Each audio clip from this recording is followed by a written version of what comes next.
Ils disaient que l'alpha des alphas était un mythe. Ils disaient que la lignée des Blackwoods s'était éteinte dans la folie. Ils avaient tort, il n'était pas un mythe. C'était un monstre mourant sur une table d'acier, déchirant les meilleurs médecins de la ville. Aucun sédatif ne fonctionnait, aucune chaîne ne le retenait.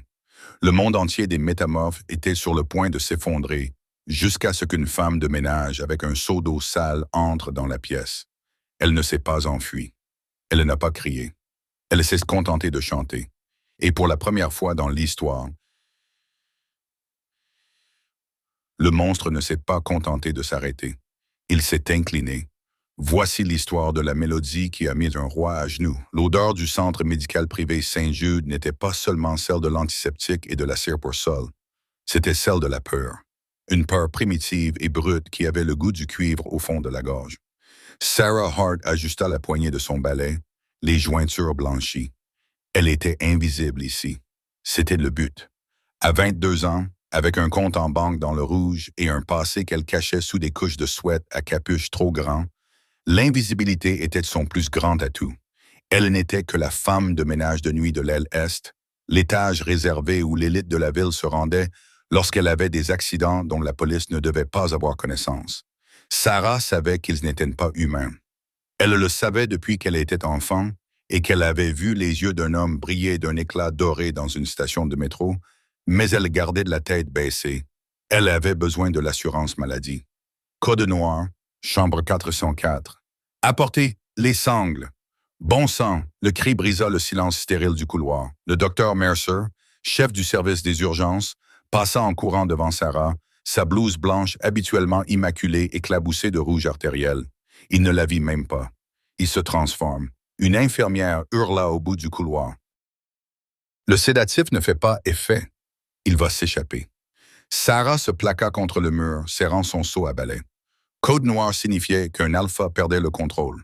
Cela signifiait généralement une évacuation, mais les portes de sécurité au bout du couloir se refermèrent brusquement. Les lourds verrous magnétiques s'enclenchèrent dans un bruit sourd. Verrouillage. Elle était piégée à l'intérieur avec ceux qui se trouvaient dans la chambre 404. Le rugissement commença une seconde plus tard. Ce n'était pas humain. C'était un son qui faisait vibrer la cage thoracique de Sarah. Un grondement tectonique profond qui déclencha tous ses instincts de proie. Mais sous la rage, elle entendit d'autre chose, de l'agonie. C'était un gémissement, un fil de son déchiré tissé dans le rugissement. Quelqu'un était en train de mourir d'une manière qui défiait la médecine. Sarah n'aurait pas dû bouger. Elle aurait dû ramper dans le placard à fourniture et attendre que l'équipe de sécurité arrive avec des fusils tranquillisants, mais ses pieds se mirent en mouvement tout seuls. Elle laissa le balai. Elle se glissa vers les doubles portes de la chambre 44. La fenêtre d'observation était brisée de l'intérieur. À travers le verre brisé, elle vit le carnage. 3 aides-soignants gisaient inconscients contre le mur. Le docteur Mercer se recroquevillait derrière un chariot d'urgence renversé. Et au centre de la pièce, attaché à une table en acier renforcé qui gémissait sous la tension, se trouvait un cauchemar. Il était en pleine transformation, un mélange grotesque et magnifique d'homme et de loup. Ses griffes massives déchiraient les sangles en cuir. Sa peau ondulait, ses os craquaient et se reformaient. Il était énorme, mesurant facilement 1,95 mètres sous sa forme humaine. Mais le loup qui tentait de se libérer était de la taille d'un grizzly. Ses veines étaient anormales. Elles ressortaient sur sa peau pâle, formant des lignes noires en forme de toile d'araignée. Du poison, pensa Sarah. Du Wolfsbane mélangé à du nitrate d'argent. Elle en avait déjà vu une fois sur un agent de sécurité de niveau inférieur. C'était du feu liquide. La créature se jeta en avant, brisant la dernière sangle en cuir. Le docteur Mercer ferma les yeux, attendant le coup fatal. Le loup n'attaqua pas. Il s'effondra, pris de convulsions, la gueule écumante de Bill Noir. Il hurla, un son si profondément solitaire que Sarah en eut mal à la poitrine. Sans réfléchir, Sarah poussa la porte. « Sortez » siffla Mercer, les yeux écarquillés de terreur. « Il va vous tuer. » Sarah l'ignora. Elle entra dans la pièce. L'air était lourd, imprégné d'une odeur d'ozone et de sang brûlé. La tête du loup se tourna brusquement vers elle. Ses yeux saignaient de rouge, ses iris dorés presque consumés par le poison noir. Il grogna, montrant des crocs aussi longs que des couteaux de boucher. Il se prépara à bondir, à lui déchirer la gorge. Sarah ne broncha pas. Elle se sentait juste triste, triste pour cette magnifique créature mourante. Elle ouvrit la bouche. Elle ne savait pas quelle chanson c'était. Quelque chose que sa mère fredonnait quand les tempêtes coupaient l'électricité dans leur caravane. Une mélodie grave et triste, une berceuse pour les hommes perdus. Dors maintenant, ô ombre. Le soleil s'est couché. Les étoiles sont à couverture. La terre est à couronne. Sa voix était rauque, peu habituée à être entendue, mais elle avait une étrange résonance. Elle rebondissait sur les carreaux stériles, remplissant la pièce d'une chaleur soudaine et impossible. Le loup se figea au milieu de son élan. Ses griffes raclèrent le linoléum, faisant jaillir des étincelles. Il secoua sa tête massive, la confusion se mêlant à la rage dans ses yeux. Sarah fit un pas vers lui. Le danger hurlait dans son cerveau, mais son cœur était calme. Elle continua à chanter, les notes s'élevant, devenant plus claires, plus fortes. Dépose ton fardeau, dépose les armes. La nuit est la gardienne de ce qui s'est passé auparavant. La respiration du loup se coupa. Les veines noires qui palpitaient dans son cou semblaient ralentir. Il baissa la tête, les oreilles aplaties, non par agressivité, mais par soumission aux sons. Le docteur Mercer observait, la mâchoire pendante. Sarah tendit la main. Elle tremblait maintenant, réalisant à quel point c'était fou. Elle posa sa petite main calleuse sur le museau massif et haletant de la créature. Le contact lui envoya une onde de choc. Ce n'était pas seulement de la fourrure et de la chaleur. C'était une connexion. Une image soudaine et violente lui traversa l'esprit. Une forêt en feu, une couronne d'os, un nom murmuré dans l'obscurité. Callen. Le loup poussa un long soupir tremblant. Ses yeux se retournèrent, le rouge vif s'estompant pour laisser place à un doré terne et épuisé. Il s'effondra sur le sol froid, sa tête massive reposant lourdement contre les genoux de Sarah. Elle ne cessa de chanter que lorsque la transformation s'inversa. La fourrure reculant, les os se remettant en place, laissant un homme nu et inconscient étendu à ses pieds. La pièce était plongée dans un silence de mort. Sarah s'arrêta, la gorge sèche. Elle leva les yeux et vit le docteur Mercer qui la regardait comme si elle était un fantôme. « Avez-vous la moindre idée de ce que vous venez de faire? » murmura Mercer, la voix tremblante. « Je l'ai calmé, » dit Sarah, la voix tremblante. « Non, » dit Mercer en se levant lentement. « Vous ne l'avez pas simplement calmé. Vous lui avez donné un ordre. C'est Callen Blackwood, le grand alpha, et il n'écoute personne, pas même Dieu. » L'équipe de sécurité fit éruption quelques secondes plus tard, équipée de matériel tactique, les fusils Tran à la main. Ils s'arrêtèrent net à la vue de la scène. Le prédateur le plus dangereux de la côte dormait comme un enfant, la tête posée sur les baskets Converse 11 du concierge. Sécurisez l'alpha, aboya le chef des gardes en s'avançant vers Sarah. Éloignez la figure de lui. Deux gardes ont attrapé Sarah par les bras et l'ont tirée en arrière. Non, a crié Sarah, non pas à cause des gardes, mais parce qu'au moment où ils ont rompu son contact physique avec Callen, l'homme allongé sur le sol avait été pris de convulsions. Les yeux de Callen se sont ouverts brusquement. Ce n'étaient pas les yeux troubles d'un patient sous sédatif. Ils étaient vifs, lucides et brûlants d'une intelligence terrifiante. Il n'a pas regardé les médecins. Il ne regardait pas les gardes qui pointaient leurs fusils sur sa poitrine. Il regardait l'espace vide où Sierra se tenait auparavant. « Ramenez-la », dit-il d'une voix rauque. Sa voix ressemblait à du gravier broyé dans un mixeur. « Monsieur, vous êtes instable », dit le docteur Mercer en s'avançant, la douleur, une seringue à la main. « Nous devons vous mettre sous sédatif jusqu'à ce que la toxine soit complètement éliminée. » Callen bougea plus vite que l'œil humain ne pouvait le suivre. L'instant d'avant, il était allongé sur le sol. L'instant d'après, il tenait le docteur Mercer à la gorge, le plaquant contre le mur d'une seule main. Callen était nu, couvert de sueur et de sang, mais il dégageait une telle puissance brute que l'air de la pièce semblait comprimé.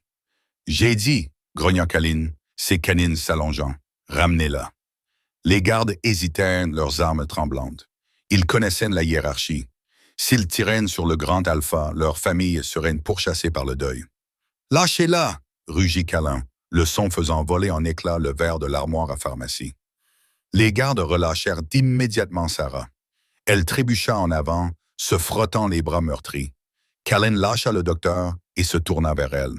La rage disparut de son visage, remplacée par une intensité qui l'effrayait plus que la violence. Il fit 2 pas et tomba à genoux devant elle.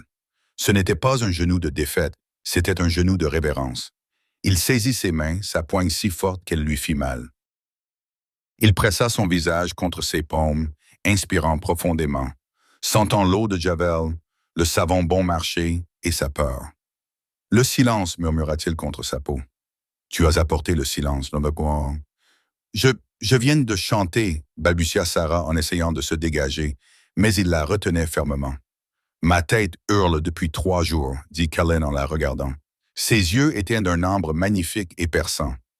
Le poison, il déconnecte l'esprit du loup, il nous rend fous. Mais toi, il suivit le pouls de son poignet avec son pouce. Ta voix m'a reconstruit. Monsieur, intervint le chef de la sécurité, un homme costaud nommé Silas, qui entra dans la pièce. Il observa la scène d'un œil froid et calculateur. Ce n'est pas approprié. Cette fille est une nettoyeuse. Elle est un risque. Nous devons vous transférer au domaine avant que les assassins ne recommencent. Cullen ne regarda pas Silas.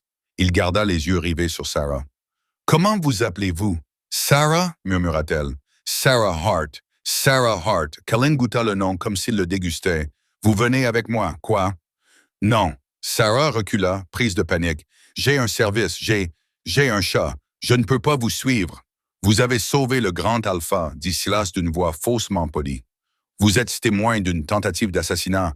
Tu vas être placé en détention préventive, que cela te plaise ou non. » « Elle vient en tant qu'invitée, Silas, » rétorqua Cullen en jetant enfin un regard à son second. « Pas en tant que prisonnière. »« Bien sûr, » répondit Silas avec un sourire narquois, bien que ses yeux restaient sans vie. « Mais nous devons partir maintenant, » dit Cullen en se levant. Il dominait Sarah de toute sa hauteur. Il attrapa une blouse de laboratoire des mains d'une infirmière stupéfaite et l'enfilait, couvrant sa nudité, bien que cela ne semblait pas le déranger. « Reste près de moi, » ordonna Cullen à Sarah. « Ne t'éloigne pas de moi. Si tu quittes mon rayon d'action, le bruit reviendra. »« Le bruit? La folie? » précisa-t-il d'un ton sinistre. « Tu es la seule chose qui empêche le loup de mettre cette ville en pièces. » Alors qu'ils sortaient de la chambre d'hôpital, tout le personnel, médecins, infirmières, gardes armés, s'aligna dans le couloir. Lorsque Cullen passa, ils baissèrent tous la tête, exposant leur cou en signe de soumission. Sarah marchait à ses côtés, la tête baissée, serrant son sweat à capuche sale. Elle vit la façon dont il regardait Cullen avec crainte. Mais elle vit aussi la façon dont il la regardait. De la confusion, de la jalousie et de la part de Silas, qui marchait quelques pas derrière eux. De la haine pure et sans mélange. Elle venait d'entrer dans un monde qu'elle ne comprenait pas, et elle avait accidentellement mis une laisse au roi. Le domaine Blackwood n'était pas une maison. C'était une forteresse déguisée en manoir située au 4400 Ridgewood Drive. Il était perché sur une falaise surplombant les lumières de la ville, isolé par des kilomètres de forêt privée. Sarah était assise à l'arrière du SUV blindé, dont les sièges en cuir étaient plus moelleux que son lit à la maison. Cullen était assis à côté d'elle. Il n'avait pas lâché sa main pendant les 40 minutes que durait le trajet. Chaque fois qu'elle essayait de se dégager, un grognement sourd et inconscient grondait dans sa poitrine, et ses yeux se mettaient à saigner à nouveau. Elle resta donc assise. À leur arrivée, l'allée était bordée de voitures de luxe. « Les alphas régionaux sont là, » dit Silas depuis le siège avant, en consultant son téléphone. « Ils ont entendu la rumeur selon laquelle tu étais mort, Cullen. Ils sont venus te rendre hommage. Ils sont venus voir si mon territoire était à prendre, » corrigea Cullen d'une voix glaciale. « Lydia est là aussi, » ajouta Silas. Cullen se raidit. Sarah sentit sa main se crisper douloureusement sur la sienne. « Qui est-ce Lydia? » demanda Sarah à voix basse. « Un casse-tête, marmonna Cullen. Et la fille de l'Alpha du Sud. Elle croit qu'elle est ma compagne. L'est-elle? » Cullen regarda Sarah, le regard intense. « C'est le loup qui choisit sa compagne, Sarah. Pas la politique. Et mon loup ne l'a jamais regardée 2 fois. » La voiture s'arrêta. Les portes furent ouvertes par des domestiques en livrée qui coûtaient plus cher que les gains de toute une vie de Sarah. Cullen sortit, entraînant Sarah avec lui. Elle avait l'air d'une catastrophe. Son jean était taché d'eau de Javel, ses baskets étaient éraflées et ses cheveux étaient en bataille, retenus par un crayon. À côté de Cullen, qui rayonnait d'une élégance mortelle, même dans une blouse de laboratoire volée et tachée de sang. Elle ressemblait à une vagabonde. Ils entrèrent dans le grand hall d'entrée. Il était rempli de gens beaux et terrifiants, tenant des coupes de champagne. La conversation s'arrêta instantanément. 50 paires d'yeux de prédateurs se posaient sur eux. Kellen, une voix de femme retentit. Lydia Sterling descendit le grand escalier. Elle était magnifique, grande, blonde platine, vêtue d'une robe rouge qui semblait faite de rubis liquides. Elle se déplaçait avec une grâce prédatrice qui faisait sentir Sarah maladroite. Lydia se précipita vers Kellen, les mains tendues vers son visage. « Nous avons appris que tu avais été empoisonné. J'étais tellement inquiète que je pouvais à peine respirer. » Elle s'approcha pour l'embrasser, mais Kellen tourna légèrement la tête. Elle embrassa alors sa joue. « Je suis en vie, Lydia, » dit Kellen d'un ton neutre. Lydia recula, son sourire intact, mais le regard durci. Puis elle baissa les yeux. Elle vit la main de Kellen serrer celle de la fille au sweat à capuche sale. L'expression de Lydia se figea. Elle regarda Sarah comme si elle était une tache sur le tapis. « Et qui est-ce » demanda Lydia, sa voix baissant d'une octave. « C'est Sarah » annonça Kellen, sa voix résonnant dans la salle silencieuse afin que tous les alphas puissent l'entendre. « Elle m'a sauvé la vie ce soir. Elle est sous ma protection personnelle. »« Une humaine » Lydia éclata d'un rire cruel et aigu. « Tu as amené une humaine dans le cercle intérieur. Kellen, mon chéri. Le poisson a dû te ramollir le cerveau. Donne-lui un peu d'argent et renvoie-la par la porte de derrière avant qu'elle ne te fasse honte. » La foule gloussa nerveusement. Sarah sentit son visage brûler. Elle voulait s'enfuir. Elle essaya à nouveau de retirer sa main, mais Kellen ne la lâcha pas. Au contraire, il la tira vers lui, la serrant contre son flanc. Il regarda Lydia, et la température dans la pièce sembla baisser de 10 degrés Celsius. « Attention, Lydia » avertit Kellen d'une voix douce et mortelle. « Si tu lui manques de respect, tu me manques de respect. J'essaie de protéger ta réputation. » Lydia s'écria, les yeux brillants d'un bleu néon. « Tu es le grand alpha. Tu es censé t'unir à une guerrière, une reine, pas à une femme de ménage. »« Une femme de ménage, » dit Kellen, « qui a fait ce qu'aucun d'entre vous n'a pu faire. Elle a mis fin à la folie. » Kellen se tourna vers l'Assemblée. « Le conseil se réunira dans 1 heure. D'ici là, Sarah restera dans la suite principale. » Des exclamations parcoururent la pièce. La suite principale était un lieu sacré. Seul l'alpha et sa compagne y entraient. « Kellen, tu ne peux pas. » Sius s'avança, le visage pâle. « Les lois. Je suis la loi, » rugit Kellen. La puissance de sa voix brisa le verre de champagne dans la main de Lydia. Des éclats de cristal pleuvèrent sur le sol en marbre. Lydia resta figée, le sang coulant de sa main, fixant Sarah avec un regard purement meurtrier. Kellen entraîna Sarah vers les escaliers, l'éloignant des requins. Mais alors qu'il montait, Sarah se retourna. Elle vit Silas et Lydia debout ensemble parmi les débris de verre. Ils ne regardaient plus Kellen. Ils la regardaient et ils avaient l'air affamés.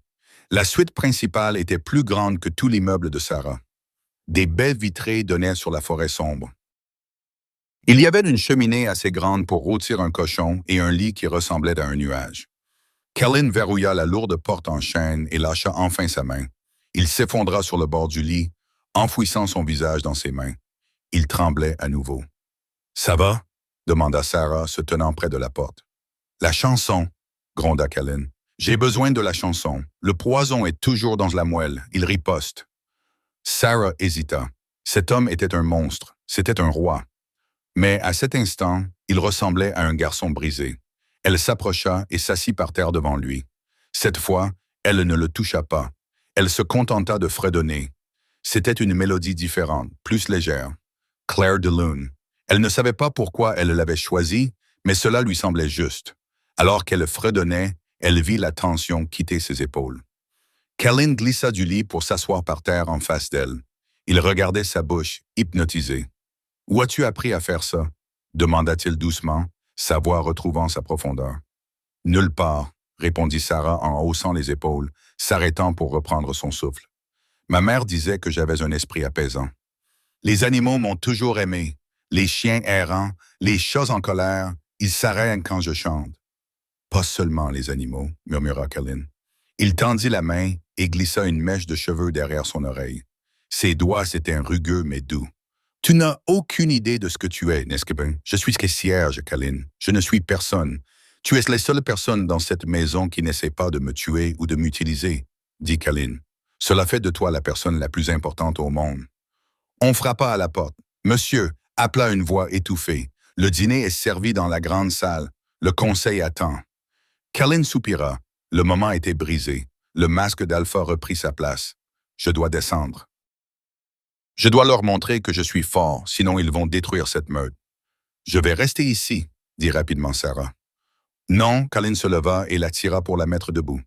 Si je te laisse seule, Silas te fera tuer avant même que la soupe ne soit servie. Tu viens avec moi. Comme ça. Sarah désigna son jean taché de javel. Kalin se dirigea vers une immense armoire. Il l'ouvrit brusquement. À l'intérieur se trouvaient des rangées de vêtements pour femmes. Les affaires de Lydia, réalisa Sarah avec un sursaut. Lydia avait clairement prévu d'emménager ici. Kalin attrapa une robe simple et élégante en soie noire. Il arracha l'étiquette du prix avec ses dents et la lui lança. Enfile ça. Ça agacera Lydia. Ça me fait plaisir. 10 minutes plus tard, Sarah se regarda dans le miroir. La robe lui allait parfaitement. Elle épousait ses courbes d'une manière que ses sweats à capuche n'avaient jamais fait. Elle avait l'air dangereuse. Kalin se tenait derrière elle dans le reflet. Il avait pris une douche et enfilé un smoking. Il était d'une beauté renversante. Mais les cernes sous ses yeux trahissaient son épuisement. « Ne mange rien que je ne te donne pas, » murmura Kalin à son oreille. « Ne bois rien que je ne te verse. Reste à mes côtés. » Ils redescendirent les escaliers. Le dîner était servi dans une longue salle éclairée à la bougie.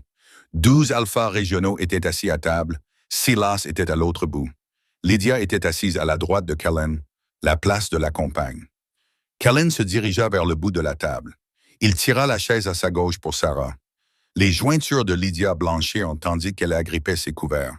« Messieurs, dit Kalin en s'asseyant, et Lydia, passons à table. » Le dîner fut un champ de bataille de commentaires passifs-agressifs. Les alphas s'interrogèrent sur la santé de Kalin. Ils remirent en question son jugement. Ils regardèrent ouvertement Sarah avec mépris. Alors Sarah, un alpha nommé Jax, grogna en mâchant un steak saignant. « De quelle meute viens-tu?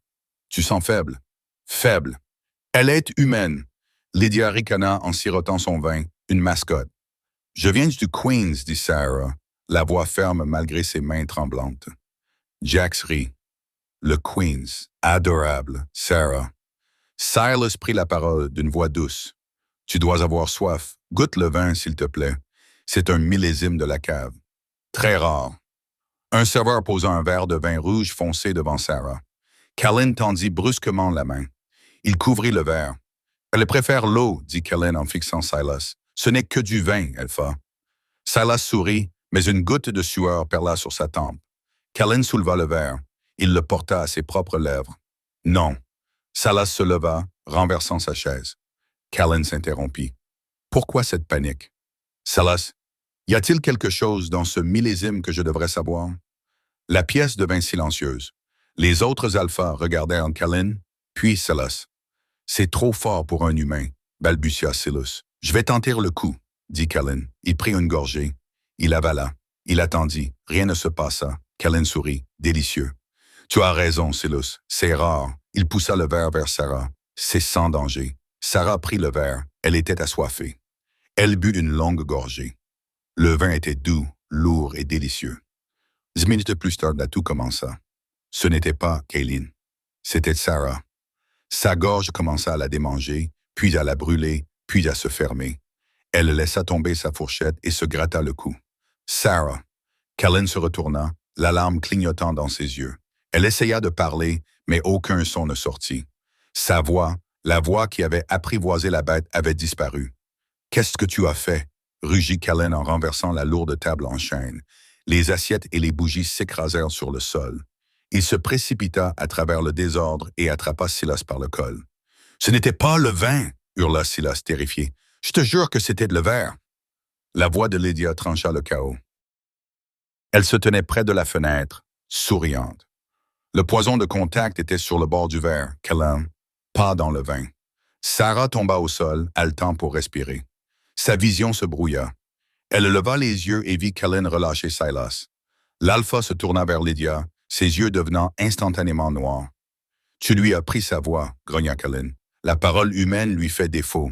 Je t'ai enlevé ta béquille, dit Lydia froidement. Voyons maintenant si tu peux diriger sans que ton animal de compagnie ne te berce de ses chants. Cullen tomba à genoux, se tenant la tête. Sans la voix de Sarah pour le stabiliser, la folie provoquée par le poison revint décuplée. Il hurla, poussant un cri de rage bestial. Il commença à se transformer. Mais cette fois, aucune chanson ne vint l'arrêter. « Tuez l'humaine, ordonna Lydia au garde. L'alpha est compromis. Je prends le commandement. » La grande salle se transforma en un théâtre sanglant. La transformation de Cullen fut violente. Une explosion déchiquetée de muscles et d'os qui envoya la lourde table en chaîne voler contre le mur comme un jouet. Ce n'était plus le loup majestueux que Sarah avait vu à l'hôpital. C'était autre chose. Une créature d'ombre et d'obsidienne. Ses yeux étaient entièrement noirs. Sa fourrure était collée par la sueur d'une fièvre qui aurait tué un mortel 10 fois plutôt qu'une. Sarah gisait sur le sol en marbre, les mains agrippées à sa gorge. Chaque respiration lui donnait l'impression d'avaler du verre brisé. Le poison de contact, un extrait concentré de piège du diable, ne l'avait pas seulement rendue muette. Il paralysait ses cordes vocales et rampait vers ses poumons. « Tu es là !» hurla à nouveau Lydia en pointant un doigt manucuré vers Sarah. « Tant que l'alpha est perdu, mettez fin à cette distraction. » Deux des gardes personnels de Lydia, des loups massifs sous forme humaine nommés Miller et Vance, se jetèrent sur Sarah. Sarah tenta de crier, mais seul un pitoyable « oui » humide s'échappa de sa bouche. Elle recula précipitamment, ses talons glissant sur le vin renversé. Elle regarda Callan, espérant qu'il la sauve, mais il avait disparu. La bête se tenait debout au milieu des débris du dîner, la tête tournant d'un côté à l'autre, grognant contre des ombres que lui seul pouvait voir. Il était perdu dans la pièce grise, le vide psychologique où l'esprit d'un métamorphe se réfugie lorsque le loup prend complètement le dessus. Miller l'atteignit le premier, il attrapa Sarah par les cheveux, lui tirant la tête en arrière pour exposer sa gorge. « Jolie petite chose », grogna-t-il, les yeux brillants d'un jaune prédateur. « Dommage que tu ne sois pas resté dans le caniveau. » Il leva un poignard à pointe argentée. Crac! Le bruit des os brisés résonna dans le hall. La tête de Miller ne se contenta pas de tourner. Elle pivota à 180 degrés. Il lâcha le couteau et son corps s'effondra sur Sarah. Derrière lui se tenait Silus. Le visage du bêta était un masque de froideur calculatrice. Il avait sorti un pistolet qu'il ne pointait pas sur Sarah, mais sur Lydia. « Que fais-tu, Silas ?» siffla Lydia, le visage pâle. « Nous avions un accord. Nous éliminons la fille. Nous contrôlons Cullen. »« Tu es idiote, Lydia, » dit Silas d'une voix douce comme de la soie. « Je ne veux pas contrôler un fou. Je veux le remplacer, et pour cela, j'ai besoin que la fille reste en vie. » Silas attrapa Sarah par le bras et la releva. Elle était étourdie, le poison rendant ses membres lourds comme du plomb. « Les alphas regardent, Silas, » rugit Jax, l'alpha régional, depuis le fond de la pièce. « C'est de la trahison. »« Vraiment ?» Silas regarda autour de lui. « Cullen est un chien enragé. Lydia est un serpent manipulateur. C'est moi qui ai maintenu cette meute en marche pendant qu'il cherchait son âme dans la nature. Si je sauve la fille et que je mets fin à la bête, qui parmi vous osera me défier? » Cullen, le loup de l'ombre, rugit. Ce fut un son qui brisa les fenêtres restantes. Il se jeta sur Silas. Silas ne broncha pas. Il jeta Sarah vers une porte latérale. « Emmenez-la au sous-sol », cria-t-il à ses gardes fidèles, « et apportez l'extracteur. » Alors que Sarah était emmenée, la dernière chose qu'elle vit fut Cullen s'écraser contre un mur de filets métalliques argentés qui était tombé du plafond. Silas avait tout prévu. La forteresse était un piège. Le sous-sol du domaine Blackwood ressemblait aux poumons d'une bête mourante. Froid, humide, il sentait la pierre ancienne et les produits chimiques modernes. Il était situé 3 niveaux sous les falaises de Ridgewood, un endroit où le bruit des vagues de l'Atlantique se transformait en un battement de cœur rythmique et obsédant. Sarah était attachée à une chaise en acier chirurgical renforcé. Ses bras étaient immobilisés par d'épaisses menottes en cuir et sa tête était maintenue en place par un harnais rembourré. Chaque respiration était un combat. Le poison de contact que Lydia avait étalé sur le verre, une neurotoxine concentrée rare dérivée du wolfpain et du nitrate d'argent, faisait son effet avec une précision agonisante. Il ne se contentait pas de paralyser les cordes vocales, il paralysait également les muscles involontaires de la gorge. Elle avait l'impression qu'une main de glace se refermait lentement autour de sa trachée. Salas se tenait debout devant un comptoir en acier inoxydable, lui tournant le dos. Il avait retiré sa veste de costume coûteuse, révélant une chemise blanche impeccable, dont les manches étaient retroussées jusqu'au coude. Il ressemblait à un chirurgien, ou peut-être à un architecte, alors qu'il alignait méticuleusement une série de flacons en verre et de seringues étincelantes. « Tu te demandes pourquoi je n'ai pas laissé Lydia te tuer ?» dit Silas, sa voix résonnant d'un calme terrifiant. Il ne se retourna pas. Lydia est une créature impulsive. Elle voulait que tu disparaisses parce que tu représentais une menace pour son statut social. Elle est étroite d'esprit. Elle voit une concierge en robe de soie et se sent insultée. Moi, en revanche, je vois une anomalie biologique qui ne se produit qu'une fois tous les 3 siècles. Il se retourna alors, tenant une longue aiguille creuse reliée à un tube scellé sous vide. Ses yeux, d'habitude d'un brun terne, brillaient d'un éclat doré prédateur qu'il ne prenait plus la peine de cacher. « Tu es une menteuse, Sarah. Dans les anciens mythes, on appelait les créatures de ton espèce des sirènes. Mais les mythes Abendbert, vous n'étiez pas des monstres marins. Vous étiez le dispositif de sécurité, la réponse de la nature à la folie des alphas. » Il s'avança vers elle, les talons de ses chaussures en cuir italien claquant bruyamment sur le béton. Lorsqu'un alpha atteint son apogée, le loup commence à consumer l'esprit humain. C'est une boucle de rétroaction entre le pouvoir et la rage. La plupart des alphas s'épuisent et meurent, ou deviennent des monstres que la meute doit abattre. Mais Elijah, sa voix fonctionne sur une fréquence qui fait vibrer le système nerveux du métamorphe pour le réaligner. Tu es un diapason vivant. Sarah essaya de parler. Elle voulait crier, lui dire qu'il était fou, lui demander où était Callan, mais seul un faible sifflement s'échappa de ses lèvres. Des larmes de frustration et de douleur coulaient sur ses joues. « Ne gaspille pas ton énergie », murmura Silas en se penchant vers elle, son visage à quelques centimètres du sien. « La toxine est un conservateur. J'ai besoin que tes cordes vocales soient dans un état de résonance bloqué pour extraire l'enzyme dont j'ai besoin. Si je peux synthétiser ce qui se trouve dans ton sang, je n'aurai plus besoin d'être un alpha de haut rang de naissance. J'aurai littéralement une voix qui commande. Je parlerai et tous les loups d'ici au Yukon seront obligés d'obéir. Je mettrai de l'ordre dans un monde chaotique. » Il appuya un doigt froid sur le côté de son cou, cherchant l'artère corrompue. « La procédure sera désagréable. Sans ta voix pour m'apaiser, je risque de perdre le contrôle de mon propre loup pendant l'extraction. Si cela arrive, je crains de ne pas être très doux. » Soudain, le sol sous leurs pieds gémit. Ce n'était ni le vent ni les vagues. C'était un mouvement tectonique, une vibration qui traversait les fondations même de la maison. Boum!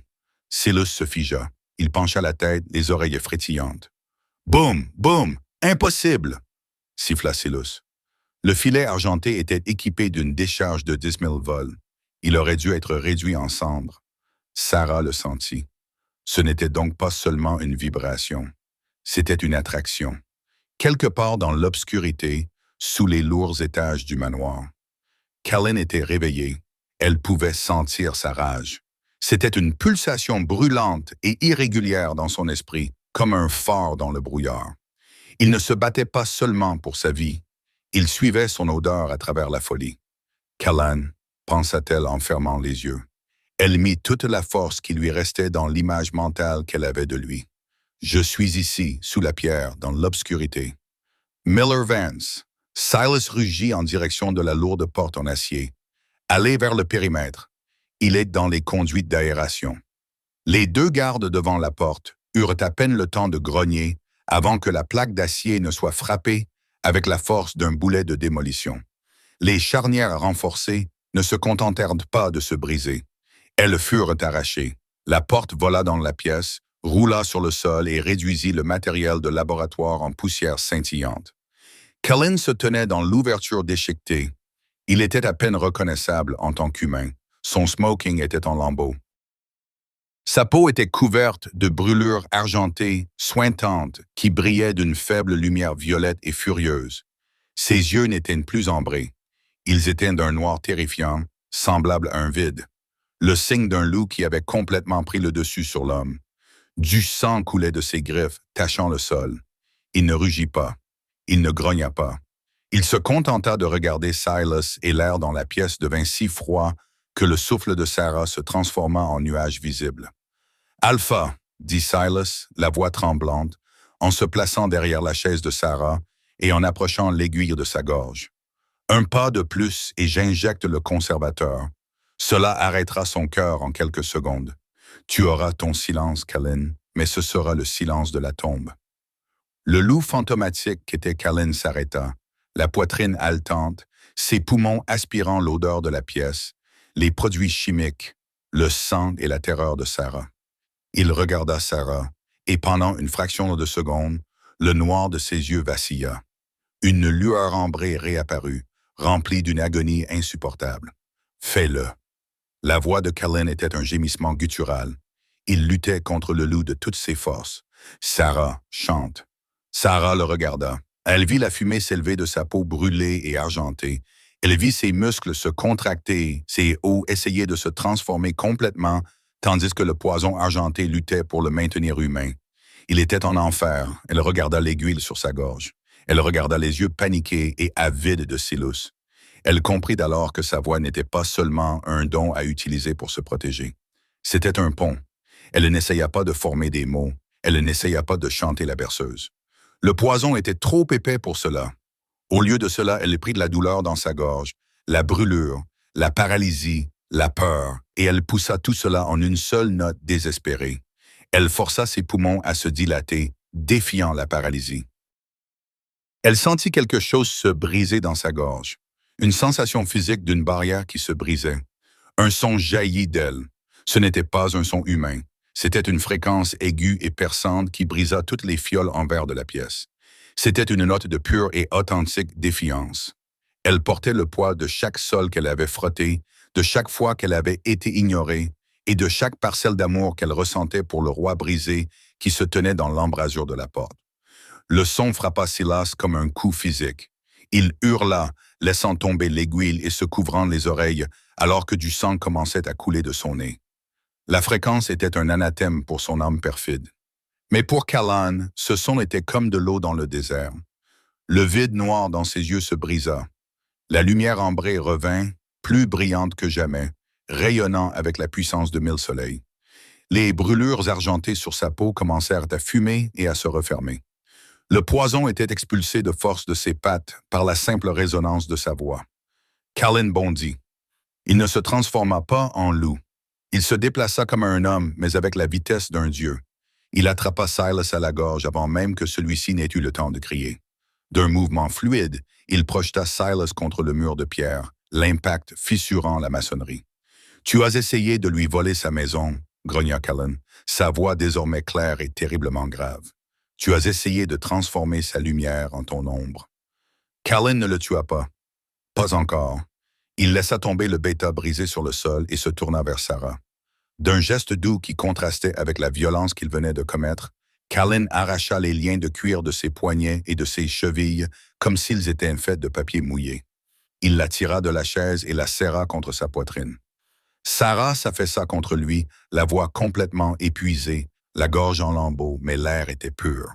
La folie s'était retirée.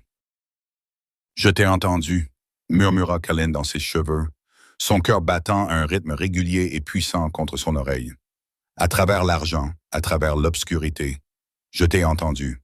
Il regarda autour de lui le sous-sol en ruine, puis vers la maison où les autres alphas attendaient sans doute de voir qui allait sortir. Ils pensent avoir vu la rage des Blackwood, dit Callan, les yeux brillants d'une nouvelle puissance sereine. Maintenant, ils vont voir ce qui se passe quand le loup trouve enfin une raison d'être gentil. Il prit Sarah dans ses bras, tournant le dos à Silas qui se recroquevillait. Alors qu'ils sortaient du sous-sol et se dirigeaient vers les escaliers, l'obscurité du domaine semblait s'enfuir devant eux. La chanson était terminée, mais la symphonie ne faisait que commencer. Les conséquences de la bataille dans le sous-sol ressemblaient au moment d'éveil après un rêve fiévreux. Le domaine Blackwood, autrefois monument à la puissance inébranlable, n'était plus qu'une coquille brisée. L'odeur de l'ozone, de la brûlure d'argent et du sang versé s'accrochait aux rideaux de velours et au sol en marbre. Mais alors que le soleil commençait à se coucher à l'horizon, projetant de longs rayons ambrés sur les falaises de Ridgewood, une nouvelle atmosphère s'installa sur les lieux. C'était l'odeur d'un changement de marée. Sarah se tenait sur le balcon de la suite principale, enveloppée dans un lourd pull en cachemire gris anthracite qui lui arrivait à mi-cuisse. Il appartenait à Callan et sentait les choses qu'elle avait fini par associer à lui, le bois de cèdre, le bourbon coûteux et l'odeur métallique de la foudre. Sa gorge était encore serrée, vestige persistant du poison, mais l'air frais du matin était comme de la soie sur sa peau. En contrebas, sur la pelouse tentaculaire, le chaos était méthodiquement démantelé. Les équipes de sécurité agissaient avec une efficacité clinique, éliminant les vestiges du coup d'État. Les fidèles de Silas étaient embarqués dans des transports blindés, la tête baissée dans la posture universelle des vaincus. La porte derrière elle s'ouvrit en grinçant. Elle n'avait pas besoin de se retourner pour savoir qui c'était. L'air dans la pièce devint plus lourd, plus chargé, comme si un poids physique venait d'entrer dans l'espace. Callan sortit sur le balcon. Il était simplement vêtu d'un pantalon noir et d'une chemise blanche. Les manches retroussées révélaient des avant-bras couverts de marques rouges estompées, vestiges des brûlures causées par le maillage argenté. Les métamorphes guérissaient vite, mais l'âme mettait plus de temps. Il ne dit rien. Il s'approcha simplement derrière elle. Enroula ses bras autour de sa taille et la serra contre sa poitrine. Il enfouit son visage dans le creux de son cou et prit une profonde inspiration tremblante. « Tu es toujours là, » murmura-t-il. Sa voix était une vibration grave qui lui parcourut la colonne vertébrale. « Je t'avais dit que je serais là, » répondit Sarah. Sa voix était rauque, plus grave et plus émouvante qu'auparavant. Elle portait le poids du traumatisme de la nuit, mais la mélodie était toujours là, cachée dans le grain de sa voix. Je me suis réveillé ce matin et, pour la première fois en 10 ans, les voix avaient disparu, dit Callan en resserrant légèrement son étreinte, comme s'il craignait qu'elle ne s'évapore dans la brume matinale. Le bruit ancestral, les exigences de la meute, le rugissement constant et sourd du loup, tout était silencieux. Il n'y avait que toi et moi. Sarah se retourna dans ses bras, enroulant ses mains autour de son cou. Est-ce une bonne chose? Je pensais que le grand Alpha avait besoin de ces choses pour diriger. Callan la regarda, ses yeux ambrés clairs et perçants. L'or n'était plus turbulent. Il était stable comme un feu couvé. Un leader qui dirige parce qu'il est hanté n'est qu'un prisonnier avec une couronne. Tu ne m'as pas seulement sauvé la vie, Sarah. Tu m'as rendu mon esprit. Tu m'as donné le choix. Il tendit la main, son pouce traçant la ligne de sa mâchoire. Le Conseil des Alphas exige une audience. Ils sont terrifiés. Ils ont vu ce qui s'est passé quand j'ai perdu le contrôle. Et ils ont vu ce qui s'est passé quand tu m'as ramené. Ils réalisent maintenant que la dynamique du pouvoir du siècle dernier vient d'être effacée. « Que veulent-ils » demanda Sarah.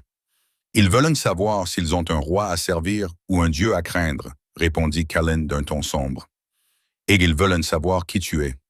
Des rumeurs circulent déjà parmi les meutes inférieures. Ils t'appellent la Vox Ura, la voix d'or. Certains pensent que tu es une sorcière. D'autres pensent que tu es un miracle. Je suis juste Sarah, murmura-t-elle. Je voulais juste payer mon loyer et faire profil bas.